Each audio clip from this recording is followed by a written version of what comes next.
Ahora sí. Ahora que estamos solos, podemos hablar de un asunto que se menciona mucho, pero que se conoce poco, y que ocurrió en los Estados Unidos. Allá por 1830, el Congreso de Estados Unidos aprobó la ley de remoción de los indios, que daba al presidente de la nación poder para desplazar a los indios de sus tierras, si es que estas tierras estaban dentro de regiones colonizadas por los blancos. Le dice, bueno, el presidente tiene derecho a agarrar a los indios y mandarlos donde quiera. Fenómeno. Firmado el Congreso. Y los desplazaban por lo general a zonas consideradas sin valor, como por ejemplo las tierras que estaban al otro lado del Mississippi. ¿Cuál es el otro lado del Mississippi? El que no es este. El que es oeste. Y así empezó a suceder, ¿no? Los indios estaban por ahí, le dijeron, tómensela, váyanse cruzando el Mississippi, que aquí estamos nosotros. Los indios patalearon un rato, pero se la aguantaron, más o menos las cosas anduvieron, hasta que terminó la guerra civil, y entonces empezaron nuevas migraciones internas muy considerables en Estados Unidos, oleadas de granjeros, cazadores, leñadores, mineros, quiñeleros, qué sé yo. Emigraron todos al oeste. Cruzaron el Mississippi y se instalaron ¿dónde? ¿Dónde estaban los indios? Bueno, empezó a suceder que las tierras sin valor que ocupaban los indios empezaron a tener valor y fueron codiciadas de nuevo. Entonces el gobierno forzó a las naciones indias a firmar otro tratado, que a cambio de unos pagos que al final no se hicieron nunca, los obligaban a irse todavía más allá. Bueno, los indios otra vez patalearon, qué sé yo, que sí, que no. El episodio que quiero contar hoy es el de un general, ¿no es cierto?, que apareció en medio de estos líos. ¿Qué lío es esto, no? Que a los indios cada vez los llevaban más allá.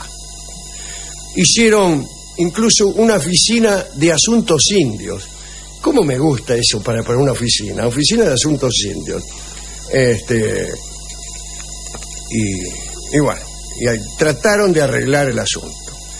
El caso es que hablaremos hoy del general Custer, George Armstrong Custer. En 1874, la séptima caballería, comandada precisamente por el amigo Custer, hizo un reconocimiento en el llamado Gran Espacio Tribal Sioux, al oeste de Dakota del Sur, y ahí estaban los Sioux. Habían ido llegando ahí después de que los habían trasladado varias veces. El objetivo aparente de este reconocimiento era proteger a los indios de incursiones ilegales de los blancos, pero la verdadera intención de Custer era hallar oro, y parece que encontró. Y mandó noticias. Che, dice, aquí hay oro hasta en la raíz del pasto. Estamos de oro hasta la pera. Bueno, 2 años más tarde, miles de blancos ya andaban por el territorio Sioux buscando oro, porque se había corrido la bolilla. ¿Vio cómo es esto? Alguien dice, acá hay oro, y a los 2 meses tenés a todo el oro escarbando por ahí. Y los Sioux no podían cazar ni nada, porque los animales se iban. Había millones de blancos buscando oro, es lo peor para la caza. Se les había llenado de tipos que pisoteaban esos cotos de caza. Entonces los caciques Sioux trataron primeramente de razonar con los blancos. Escúcheme, señor diputado, me están pisoteando el terreno, qué sé yo. Después, cuando resultó evidente que no obtendrían nada, miles de indios se fueron de la reserva de Dakota y se las tomaron a Montana, un territorio que no era de ellos, que no les había sido asignado y que les gustó y se instalaron ahí, chao. Y dicen, sí, me pisoteas el terreno, yo me instalo en Montana. Y cuando el gobierno vio que los tipos iban a Montana, un momento, qué sé yo, apareció la Oficina de Asuntos Indios, le mandó un ultimátum a los Sioux. Señores Sioux, buenas tardes. A partir del 31 de enero de 1876, todo indio que permanezca en este territorio será considerado enemigo y entonces van a ver. O algo así, ¿no? Y aquí entra el jefe de los Sioux, Oglala, que no era otro que el cacique Caballo Loco. y el jefe de los Sioux llamado Hunkpapa, más conocido era otro, Tatanka Yotanka. Era más conocido como Toro Sentado. Caballo Loco y Toro Sentado eran los más famosos de los caciques Sioux. Bueno, reunión, vamos a hacer una reunión con todos los Sioux, qué sé yo, y también llamaron los Chayán, que no eran muy amigos de los Sioux, pero qué sé yo, y fueron igual. En la reunión acordaron acampar en un ancho valle que había al lado del río llamado Little Bighorn, o sea, Pequeño Gran Cuerno. Tenían unos 2.500 guerreros y decidieron, dice, acá, qué asuntos indios ni qué oficina de nada. Ahora nos enojamos, dijeron los indios. Yo cada vez que se reúnen se enojan. Nos vamos a quedar acá a luchar hasta morir, dijeron los bravos.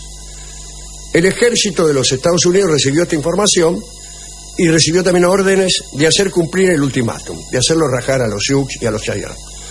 Entonces, bajo el mando de un general llamado Alfred Terry, planteó una ofensiva contra los indios que estaban en el valle y dice, vamos a hacer 3 frentes, mirá, vamos a tomarlos por sorpresa a los indios. Uno de esos 3 frentes estaba a cargo de Custer, que iba a comandar un contingente de unos 600 tipos, contingente reducido. Bueno, el jefe Terry le dice, mirá, Custer, instalate en la vanguardia ahí, escondete en el frente del cerca del frente del campamento y quédate quieto ahí. Esperá, vos vas a llegar el 25 de junio, pero esperá hasta el 26, que llegamos todos y los atacamos todos juntos a los indios y ya está, se terminó el plan. Bueno, esa era la idea. Parecía relativamente fácil, o parecía un buen plan, pero el general Terry no tomó en cuenta el temperamento del amigo Custer, que era un sujeto insubordinado y vanidoso. Tenía al menos esa fama entre los soldados. Todos hemos visto películas protagonizadas por Custer o donde se habla de Custer, etcétera, etcétera. 10 años antes este tipo, Custer, había comparecido ante una corte marcial por ausentarse del mando, por exponer a sus tropas y no dar trato militar a los desertores, etcétera, etcétera. Era egresado de West Point y también se había distinguido en la guerra civil. Era, creo, el general más joven de la guerra civil, pero la verdad es que no tenía talento ninguno para la conducción.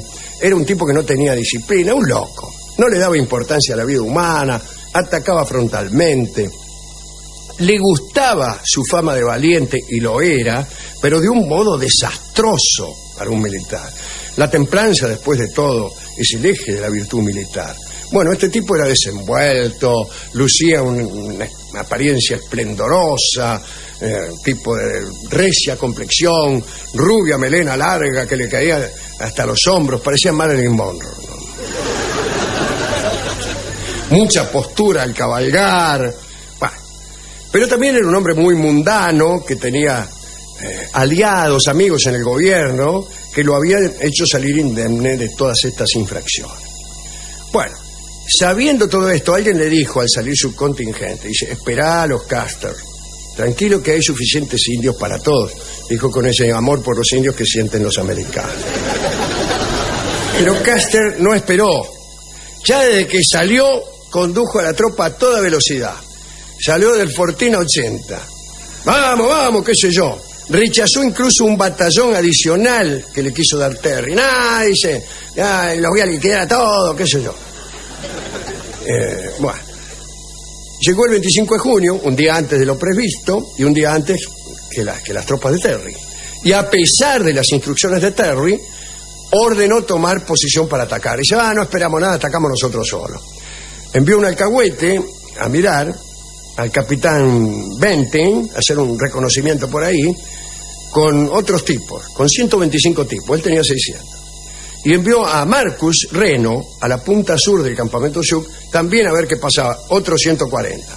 Él se quedó con 200 y pico de tipos que le quedaban, y con esos pocos atacó. En un momento dice, me cansé, dice, ataquemos. Había 2.500 guerreros indios.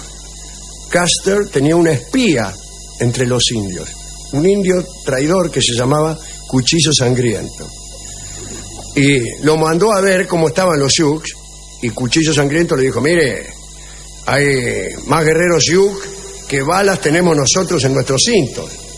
Así que, aunque no desperdiciáramos ninguna, todavía quedarían algunos vivos. Pero Custer no hizo caso de esta cuenta y atacó.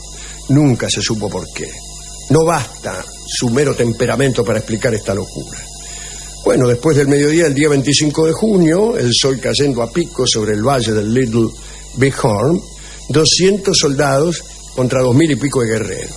Reno, el que estaba reconociendo por aquel lado, atacó algunas aldehuelas que había por ahí, pero cuando vio que la cosa estaba furera, se retiró. El del otro lado, Benting, también atacó, pero enseguida se retiró. A las 4 de la tarde llegó Custer con los 200 tipos frente a Caballo Loco, y lo peor es que otro jefe Sioux, Agallas, lo atacó también por el flanco. Testimonio de Lobo Valiente, uno de los participantes en la batalla. Habla Lobo Valiente. Los hombres blancos pelear con mucho valor, pero a los 20 minutos del primer disparo no quedar ni uno. Gracias.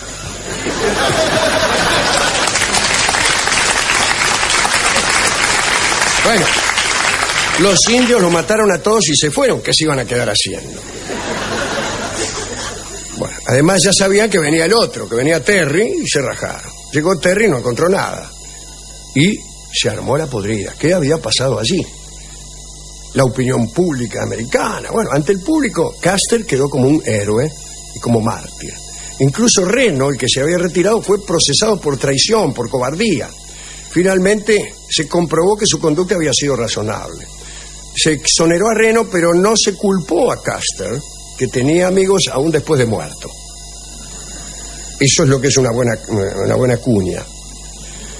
Hasta el día de hoy todavía hay quienes vindican el nombre de Custer como mártir y héroe de aquella jornada. En realidad, el que fue declarado culpable de todo aquello por los jueces, adivinen quién fue: el cacique Caballo Loco de los Sioux. 10 años después, la mayoría de los indios que habían participado en aquella batalla fueron capturados. Caballo Loco fue acusado de instigar a la rebelión y fue ejecutado. Y esta es la historia de Custer, un hombre valiente sin duda, pero con esa locura que invalida la valentía, que la hace nada, ¿no?